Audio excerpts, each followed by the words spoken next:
क्या mister beast का career खत्म होने वाला है? क्या मिस्टर बीस्ट फ्रॉड है? और क्या मिस्टर बीस्ट को कैंसिल कर दिया जाएगा? इन तमाम इश्यूज को हम 5 पॉइंट्स के अंदर डिस्कस करेंगे, तो वीडियो को एंड तक जरूर देखें। सबसे पहले हम बैकग्राउंड हिस्ट्री को डिस्कस करेंगे। नंबर 2 पर हम तमाम incidents related to Mister Beast उनको डिस्कस करेंगे। नंबर 3 पर हम ये डिस्कस करेंगे कि पब्लिक का रिएक्शन इस सब के बाद क्या था। फिर हम मिस्टर बीस्ट का रिस्पॉन्स डिस्कस करेंगे और फाइनली इन द एंड हम फ्यूचर ऑफ मिस्टर बीस्ट को डिस्कस करेंगे। तो सबसे पहले बैकग्राउंड हिस्ट्री। तो ये सारा ड्रामा तब शुरू हुआ जब मिस्टर बीस्ट के सबसे पुराने और क्लोज फ्रेंड क्रिस टाइसन की चैट्स लीक हुई और उन तमाम लीक्ड स्क्रीनशॉट्स में वो एक माइनर के साथ इनएप्रोप्रिएट वे में बातें कर रहे थे। और जैसे ही वो स्क्रीनशॉट्स बाहर आए तो मिस्टर बीस्ट का डाउनफॉल शुरू हो गया। और उसी दौरान मिस्टर बीस्ट के एक पुराने एम्प्लॉय जैक द वाइकिंग ने एक ट्वीट किया जिसमें उन्होंने कहा कि जिमी को सारी बातों का पहले से पता था। ये तो थी बैकग्राउंड हिस्ट्री। अब हम डिस्कस करेंगे वो तमाम इंसिडेंट्स जिसके बाद लोगों ने कहना शुरू कर दिया कि मिस्टर बीस्ट को कैंसिल कर देना चाहिए। तो जैसे ही क्रिस टाइसन के स्क्रीनशॉट्स बाहर आए तो मिस्टर बीस्ट की भी एक डिस्कॉर्ड की चैट लीक हुई जिसमें क्रिस टाइसन के वो प्राइवेट पार्ट के बारे में कुछ कह रहे थे। और उसी दौरान मिस्टर बीस्ट की एक और वीडियो लीक हुई जिसमें वो एक माइनर के बारे में कुछ इनएप्रोप्रिएट वे में बातें कर रहे थे।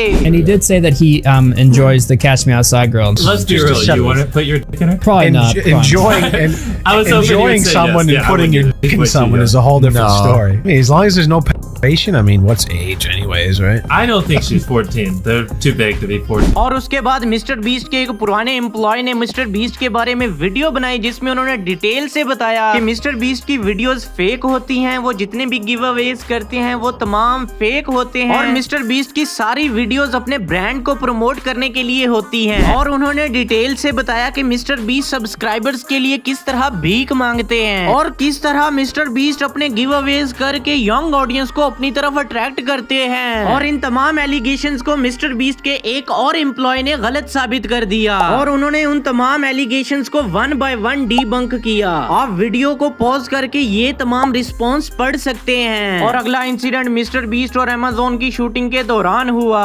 ये तो हम सब जानते हैं कि मिस्टर बीस्ट अमेज़न के साथ कोलैब करके एक बहुत ही बड़ा गेमिंग शो लॉन्च कर रहे हैं जिसकी विनिंग अमाउंट है $5 million, जिसकी शूटिंग ऑलरेडी स्टार्ट हो चुकी है। और उसी के दौरान कुछ कंटेस्टेंट्स ने मिस्टर बीस्ट के ऊपर एलिगेशंस लगाए कि शूटिंग के दौरान ना तो उन्हें खाना पीना प्रॉपरली दिया जा रहा है और ना ही कोई मेडिकल टीम वहां पे मौजूद है जो कि उनको on the spot first aid दे सके। और बहुत से कंटेस्टेंट्स इंजर्ड भी हुए हैं, जिसके बाद लोगों ने कहना शुरू कर दिया कि मिस्टर बीस्ट इतने बड़े यूट्यूबर हैं और उनसे ये वाली मिस्टेक कैसे हो सकती है और मिस्टर बीस्ट इतने इररिस्पॉन्सिबल कब से हो गए। और अब हम डिस्कस करेंगे पॉइंट नंबर 3 के पब्लिक का रिएक्शन इस सब के बाद क्या था। तो जब से ये वाला ड्रामा शुरू हुआ है और मिस्टर बीस्ट के ऊपर डेली न्यूज से न्यू एलिगेशंस लगते जा रहे हैं तो बहुत से लोगों ने ये कहना शुरू कर दिया कि मिस्टर बीस्ट को कैंसिल कर देना चाहिए, क्योंकि सबसे पहले मिस्टर बीस्ट ने सब कुछ जानते हुए भी क्रिस टाइसन को सपोर्ट किया और फिर मिस्टर बीस्ट की खुद की वीडियोस लीक हो गई जिसके बाद लोगों ने मिस्टर बीस्ट को और भी ज्यादा हेट देना शुरू कर दिया। और जब से मिस्टर बीस्ट और अमेज़न के कोलैब वाला ड्रामा शुरू हुआ है तो लोगों ने कहना शुरू कर दिया कि मिस्टर बीस्ट बहुत ज्यादा इररिस्पॉन्सिबल है और वो नंबर 1 यूट्यूबर होना डिजर्व ही नहीं करते। इसीलिए मिस्टर बीस्ट को कैंसिल कर देना चाहिए और उनका चैनल डिलीट हो जाना चाहिए। नंबर 4 पर हम डिस्कस करेंगे कि मिस्टर बीस्ट का रिस्पॉन्स इस सब के बाद क्या था। जैसे ही मिस्टर बीस्ट को क्रिस टाइसन की लीक चैट्स का पता चला तो मिस्टर बीस्ट ने क्रिस टाइसन को अपनी टीम से फायर कर दिया और मिस्टर बीस्ट ने कहा कि उन्होंने इस इंसिडेंट की इन्वेस्टिगेशन के लिए एक थर्ड पार्टी को हायर किया है जो कि इस केस को मुकम्मल इन्वेस्टिगेट करेंगे और तब तक मैं एवा टाइसन को अपनी टीम से मुकम्मल तौर पर उनका मिस्टर बीस्ट के चैनल के साथ या उनकी किसी भी एसोसिएशन के साथ कोई भी ताल्लुक नहीं है। और बाकी अभी जो एलिगेशंस मिस्टर बीस्ट के ऊपर लगाए गए हैं उसके रिलेटेड मिस्टर बीस्ट का अभी तक कोई भी रिस्पांस नहीं आया। और लास्टली हम डिस्कस करेंगे कि मिस्टर बीस्ट का फ्यूचर इस सब के बाद क्या होगा। तो जिस तरह से मिस्टर बीस्ट की इनसेन ग्रोथ हुई है लगता नहीं है कि मिस्टर बीस्ट को कैंसिल किया जाएगा या उनका चैनल डिलीट किया जाएगा, क्योंकि मिस्टर बीस्ट अब एक ब्रांड बन चुके हैं। भले वो व्यूज और सब्सक्राइबर्स के लिए लोगों की हेल्प करते हैं लेकिन उस हेल्प से जिन लोगों का फायदा होता है वो तो मिस्टर बीस्ट को सपोर्ट करेंगे। और अगर 30% ऑडियंस मिस्टर बीस्ट के अगेंस्ट हुई है तो 70% ऑडियंस अभी भी मिस्टर बीस्ट के साथ खड़ी है। और ऐसा कभी नहीं होगा कि ये छोटे सी एलिगेशन इतने बड़े यूट्यूबर को कैंसिल करवा दें। और आप सब इस इंसिडेंट के बारे में क्या सोचते हैं कमेंट बॉक्स में जरूर बताइएगा और हमारे चैनल को नई नई वीडियोस के लिए सब्सक्राइब कर लें।